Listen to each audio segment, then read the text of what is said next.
Денес, 23 април, се слави денот на епоштата.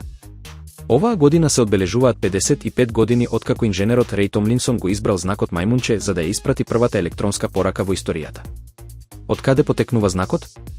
Иако стана популарен со интернетот, овој символ има долга историја.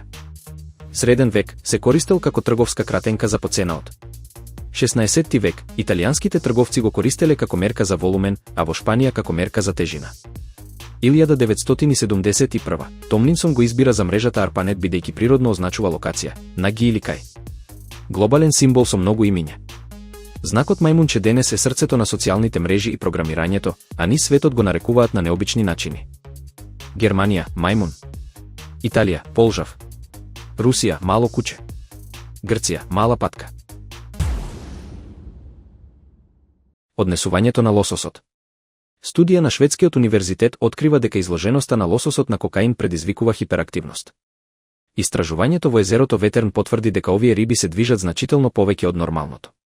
Клучни наоди.